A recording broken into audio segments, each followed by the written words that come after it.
Friends, welcome to the law tailor YouTube channel. This is Kolluru Ramanjal advocate, Okalagadda, Krishna జిల్లా, చలపల్లి మండలం. ఈరోజు ఈ వీడియోలో నేను భారతీయ న్యాయ సంహితలోనే సెక్షన్ 2 సబ్ క్లాస్ 22 to 26 వరకు ఈ వీడియోలో ఎక్స్ప్లెయిన్ చేస్తున్నాను. ఈ సెక్షన్ 2 సబ్ క్లాస్ 22 అనేది సంఖ్య నెంబర్లను సూచిస్తుంది. అలాగే సెక్షన్ 2 సబ్ క్లాస్ 23 అనేది ప్రతిజ్ఞ లేక ప్రమాణం. కోర్టులో మనం ఓత్ అనేది చేస్తుంటాము. ఆ ఓత్ని ప్రమాణం అని అంటారు. కోర్టులో జ్యుడిషియల్ డిపార్ట్మెంట్లో కోర్టులో సాక్ష్యాలు ప్రొడ్యూస్ చేసే ముందు బెంచ్ ఎక్కిచ్చి ప్రమాణం చేపిస్తారు. దాన్నే ఓత్ అంటారు. ఈ ఓత్కు సంబంధించి పూర్తిగా తెలుగులో కానీ ఇంగ్లీష్లో కానీ సెక్షన్ 2 సబ్ క్లాసు 23 పూర్తిగా వివరించడం జరిగింది బిఎన్ఎస్లో. అలాగే సెక్షన్ 2 సబ్ క్లాస్ 24 అనేది నేరం, అఫెన్స్ అంటే ఏంటి అసలు? అఫెన్స్ని ఏ రకంగా చేస్తే అది నేరం అవుద్ది, ఉద్దేశపూర్వకంగా చేస్తే నేరం ఎలా ఉంటుంది, అలాగే డైరెక్ట్గా మనం ఎవరినైనా ఏదన్నా అన్నా ఆ నేరం అనే దానికి రకరకాలుగా ఈ తెలుగులో ఉండటం అనేది జరిగింది ఫ్రెండ్స్. అంటే ఎవరికైనా హాని కలిగించడం, ఏదైనా చర్యలు చేయటం, ఇల్లీగల్ యాక్టివిటీ చేయటాన్ని నేరం అంటారు.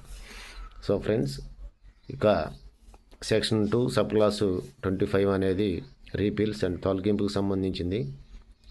ఈ చట్టంలోనే ఏమన్నా పదాలకు సంబంధించి ఫ్యూచర్లో ఏమన్నా అమెండ్మెంట్లు వచ్చినప్పుడు తొలగించడానికి సంబంధించినటువంటి ఒక అవకాశాన్ని అడ్డుపెట్టుకోవటాన్ని రీపీల్డ్ అంటారు. సెక్షన్ 2 సబ్ క్లాస్ 25 అనేది సూచిస్తుంది. అలాగే సెక్షన్ 2 సబ్ క్లాస్ 26 అనేది మ్యాన్ అంటే వ్యక్తి అంటే ఎవరు, ఆ వ్యక్తికి సంబంధించిన నిర్వచనాన్ని బిఎన్ఎస్లోనే భారతీయ న్యాయ సంహితలోనే సెక్షన్ 2 సబ్ క్లాస్ 26లో వివరించడం జరిగింది. ఈ మ్యాన్ అంటే ఏంటంటే వ్యక్తి అని అంటే ఇన్కార్పొరేటెడ్ అయినప్పటికీ కంపెనీ లేదా అసోసియేషన్ ఇన్కార్పొరేటెడ్ అయినప్పటికీ కంపెనీ లేదా అసోసియేషన్ మరియు అసోసియేషన్లోని వ్యక్తులు, వీళ్ళని కంపెనీ మ్యాన్ అంటారు, అంటే వ్యక్తి అని అంటారు, పర్సన్ అని. సో ఫ్రెండ్స్, వ్యక్తి అనే పదాన్ని సెక్షన్ 2 సబ్ క్లాస్ 26లో భారతీయ న్యాయ సంహితలో వివరించడం జరిగింది.